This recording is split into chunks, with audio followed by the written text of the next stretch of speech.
Restaurant जैसे खाने का स्वाद जब घर पर आएगा तो खाने का मज़ा और भी बढ़ जाएगा।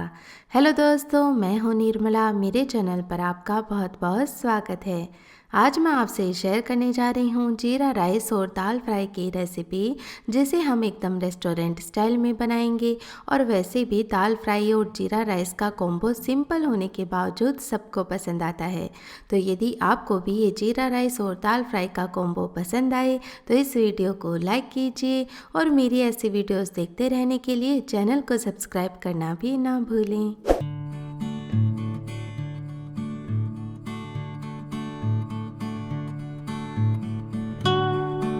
सबसे पहले दाल फ्राई बनाने के लिए हम दालें ले लेते हैं। तो यहाँ पर इस छोटी कटोरी को माप कर ये एक छोटी कटोरी मैंने तुअर दाल ली है। इसे अरहर की दाल भी कहते हैं। आप चाहे तो सिर्फ तुअर दाल से भी ये दाल फ्राई बना सकते हैं, लेकिन मैं इसी के साथ ले रही हूँ ये आधा छोटी कटोरी चना दाल।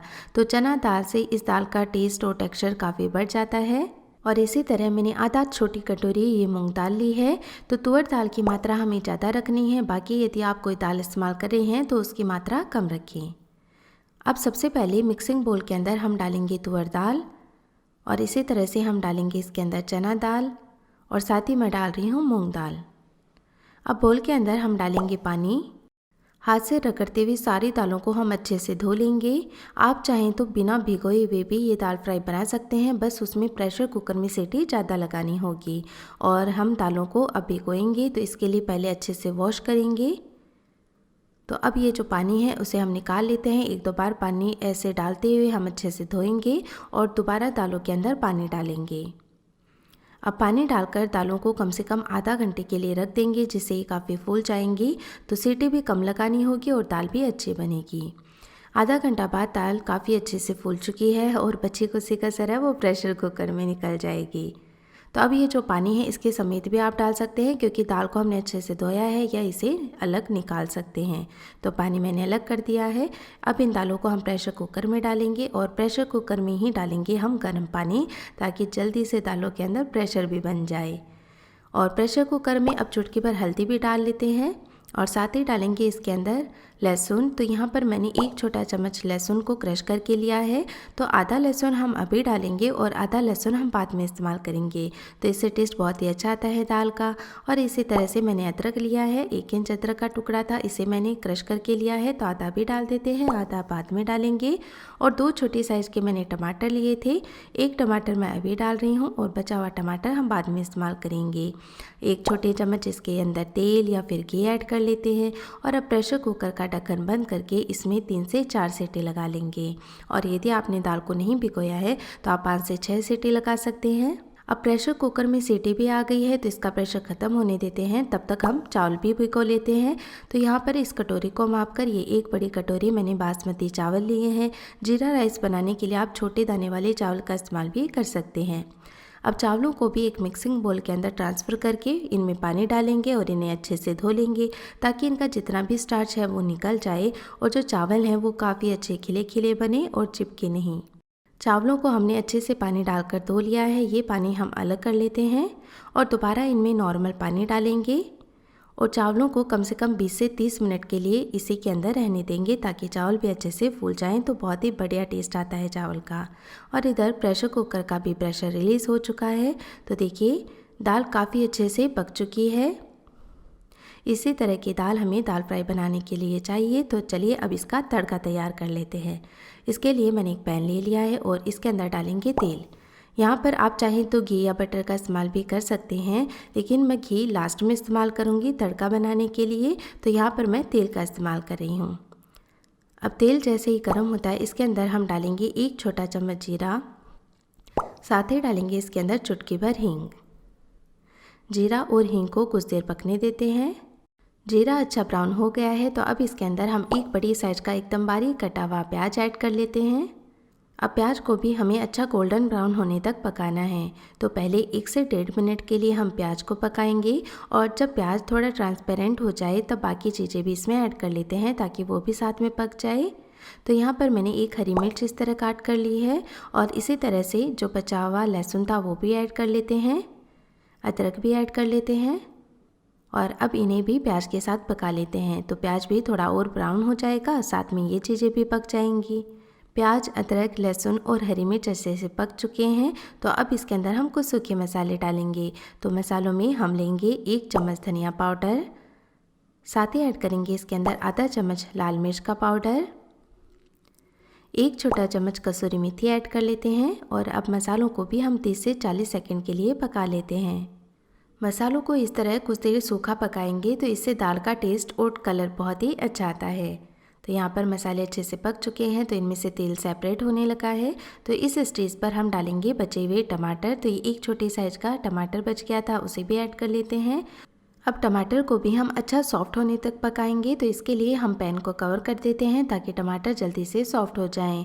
आप चाहें तो इस वक्त इसमें नमक भी डाल सकते हैं। तो यहाँ पर हमने 1 से 1.5 मिनट के लिए पैन को कवर करके टमाटर को पका लिया है। तो अभी अच्छे सॉफ्ट हो गए हैं।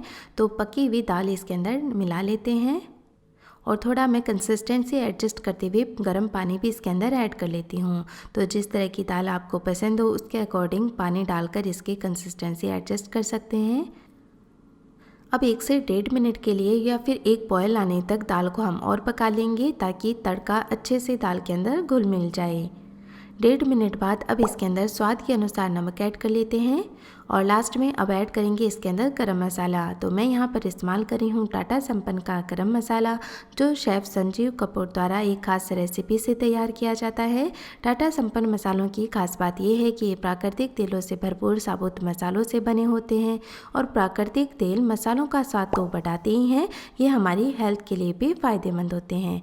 तो ये 1 छोटी चम्मच मैंने गरम मसाला ऐड कर लिया है और साथ ही ऐड करेंगे इसमें खूब सारी बारीक कटी हुई धनिया की पत्ती और इसे अच्छे से मिक्स कर लेते हैं।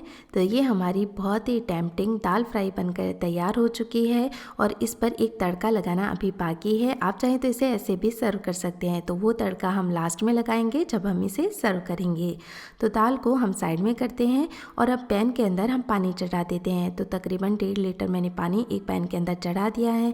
अब इसके अंदर डालेंगे कुछ खड़े मसाले। तो खड़े मसालों में मैं ले रही हूँ 1 तेजपत्ता, साथ ही ऐड करेंगे इसके अंदर 1 चक्रफूल यानी स्टार एनाइस, 1 छोटा टुकड़ा दालचीनी का ऐड कर लेते हैं और इसी तरह से ऐड करेंगे इसके अंदर 4 लौंग।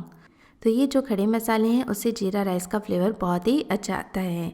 साथ ही नमक भी डाल लेते हैं। तो 2 छोटी चम्मच हम नमक डालेंगे। नमक इस स्टेज पर थोड़ा ज़्यादा इस्तेमाल करेंगे क्योंकि ये पानी बाद में सेपरेट हो जाएगा। अब पानी के अंदर एक अच्छा सा बॉयल आने देते हैं। तब तक जो चावल हमने भिगोए थे वो भी अच्छे से फूल गए हैं। तो इनका पानी हम निकाल लेते हैं और इन चावलों को अब इस पैन के अंदर ट्रांसफ़र कर लेंगे और बॉयल कर लेते हैं। अब चावल अच्छे से भिगोए हुए हैं तो अब ज़्यादा वक्त नहीं लेंगे चावल पकने में। तो 90% हम इन्हें पकाएंगे, लेकिन जब चावल 60% पक जाएँ तब इसमें 1 नींबू का जूस डाल दें या फिर विनेगर डाल दें। तो इससे चावल आपस में चिपकेंगे नहीं और बहुत ही सफ़ेद खिले खिले चावल बनकर तैयार होते हैं। तो चावल 90% पक चुके हैं। तो देखिए अच्छे सॉफ्ट हैं और काफ़ी खिले खिले भी हैं। तो अब इन चावलों को हम पानी में से अलग कर लेते हैं। वैसे तो जीरा राइस आप चाहें तो प्रेशर कुकर में भी बना सकते हैं, लेकिन यदि आप रेस्टोरेंट स्टाइल में बना रहे हैं तो इसी तरह से बनाएं, क्योंकि रेस्टोरेंट में भी पहले से ही चावलों को खड़े मसालों के साथ उबाल कर रखा जाता है और जब सर्व करने की बारी आती है तब इसे तड़का लगाया जाता है जीरा का। तो अब तड़का लगाने के लिए हम एक कढ़ाई ले लेंगे। कढ़ाई के अंदर डालेंगे घी, क्योंकि जीरा राइस का फ्लेवर घी में बहुत ही अच्छा आता है। अब घी के गर्म होते ही इसके अंदर हम डालेंगे 1.5 छोटा चम्मच जीरा। आप चाहें तो काला जीरा यानी शाही जीरे का इस्तेमाल भी कर सकते हैं या फिर नॉर्मल जीरा भी ले सकते हैं। जीरा को घी के अंदर डालकर अच्छे से हम पकाएंगे, यानी जीरा इस स्टेज पर यदि कच्चा रह गया तो फिर जब चावल खाए जाते हैं तब वो दांतों में चिपकता है। तो जीरा को अच्छे से पकाएंगे ताकि इनका जो क्रंचीनेस है वो निकल कर आए और फ्लेवर भी अच्छा आए। तो जीरा काफ़ी अच्छे से ब्राउन हो चुका है। तो अब ये उबले हुए चावल इसके अंदर ट्रांसफ़र कर लेते हैं। चावलों को ट्रांसफ़र करने के बाद अब इन्हें बहुत ही हल्के हाथों से हम मिक्स कर लेंगे, क्योंकि चावलों को हम 90% पका चुके हैं तो ये सॉफ्ट हो गए हैं। तो ज़्यादा मिक्स करने पर ये टूट सकते हैं। तो बस हल्के हाथों से मिक्स कर लें और एक बार मिक्स करने के बाद इसे हम कवर कर देते हैं ताकि जीरा का अच्छा सा फ्लेवर चावलों के अंदर आ जाए और 1 से 1.5 मिनट के लिए और पका लेंगे। तो ये हमारे जीरा राइस बनकर तैयार हैं। तो लास्ट में ऐड करेंगे इसमें बारीक कटी हुई धनिया की पत्ती, जो इसका लुक और टेस्ट काफ़ी बदल देती हैं और इन्हें भी अच्छे से मिक्स कर लेते हैं।